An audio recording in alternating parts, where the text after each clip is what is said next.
Ah, of course. Sukuna's not actually dead. Megami hasn't been saved either. Ha! Sure, he's the main villain. I'll be out here sucking this nigga's dick.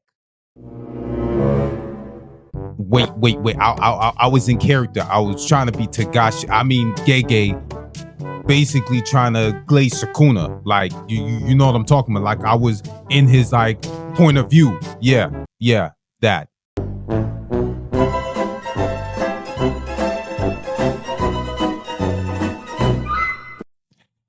Yeah, just play the intro.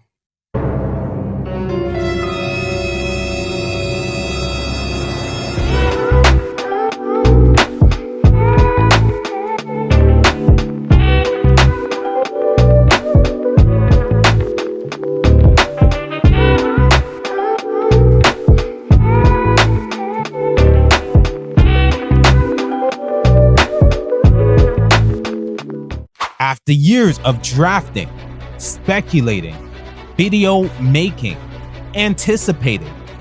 Okay, I'm kind of running out of words here to rhyme, but you know what I'm talking about. We finally have Yuji's domain expansion, the unlimited folding technique.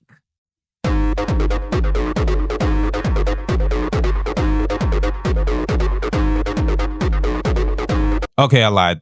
I actually have no idea what the technique's actually called.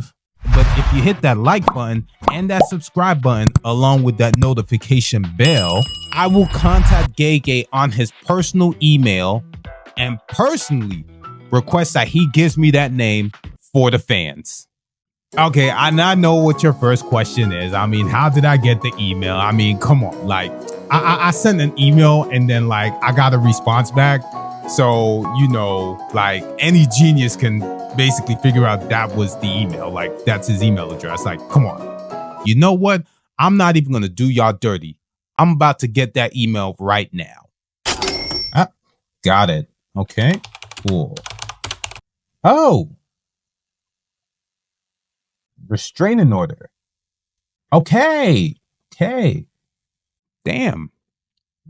That low-key got me feeling some type of way. But okay.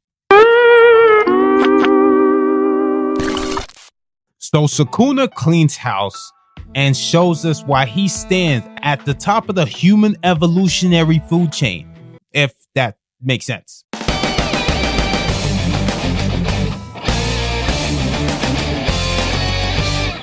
The fight starts off with Yuji flexing on these earthbenders because he rocks Sukuna's terrain.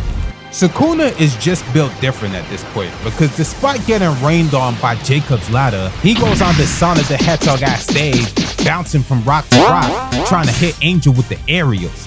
Hey. Sukuna closes the gap, and he got that armament hockey cocked and locked, just for Todo to swap in, only to get fried by a black flash. We got Yuji coming in hot from the Jacob's ladder, literally. And he hits Sukuna with a Falcon Punch. Then he gives Sukuna that Naruto Dragon Swing, the same one that basically blew Sasuke's back out. Boom! I mean, not like that, but you know, his back be feeling some type of way. Yuji and Sukuna are head to head, and Yuji decides to use Shrine. But bro, Sukuna is not dumb. Yuji tries out for Weave Nation, but he is not like that. Maybe next year.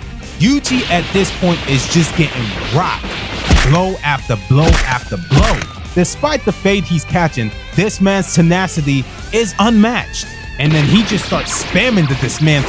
Sukuna at this point shows Yuji why he was not drafted into Weave Nation. You were simply not like that. As Yuji reminisces about the Riz God, he speaks into existence words that we never thought would ever come from his mouth. Domain expansion. That was a lot to unpack. Let's talk about it.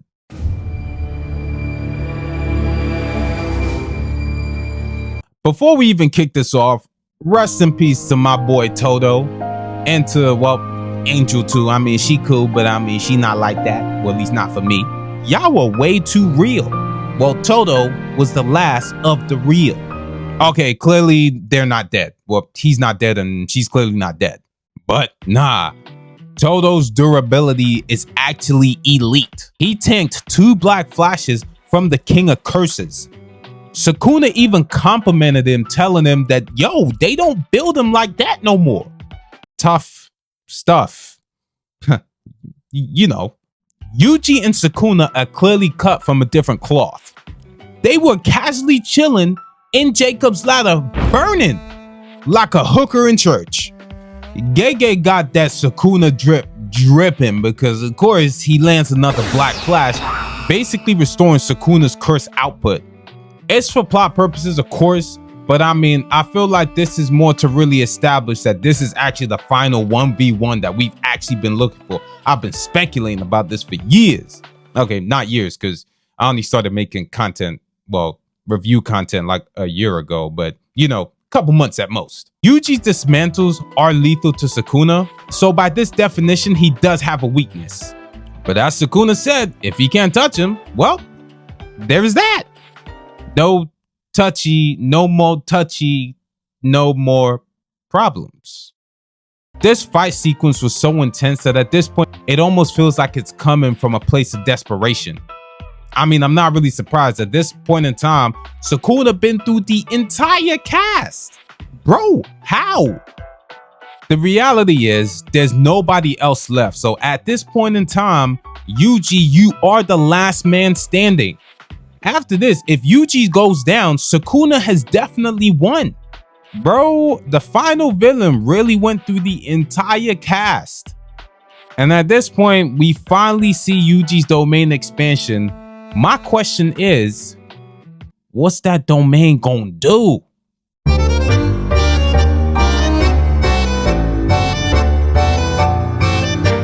Yuji during the fight basically reminisces about a time when Gojo was basically going over the basics of a domain expansion.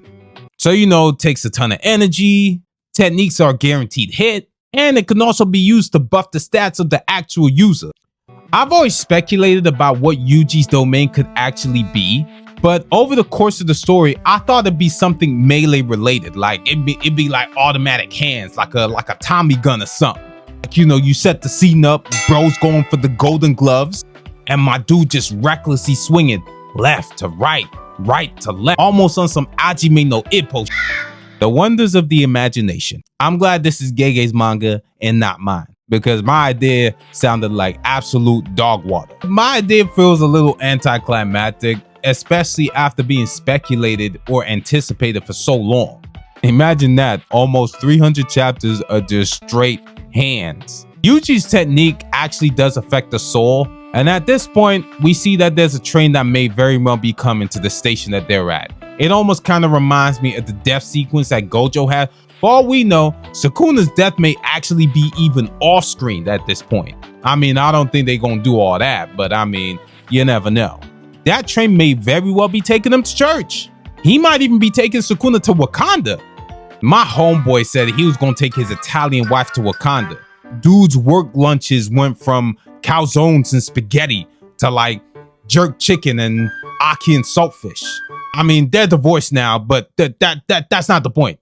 Also, take that with a grain of salt. So yeah, that actually had no relevance to my point. My point is that overall, there's a train coming clearly to a destination, to a location where we have no idea whatsoever. But yeah, I mean, at least there's no break, so there's not really much speculating going on. But the only thing I can say is that wherever they going, I'm excited for 265. No break next week. Let me know your thoughts below. Did you like the chapter? Did you not like it? What do you think of Yuji's domain expansion? Also, leave a comment below. What do you actually think Yuji's domain expansion actually is? I mean, mine's a bunch of speculated BS, but you know, that's besides the point. Either way, like, comment, subscribe, and I'll holler at y'all later, man. Peace.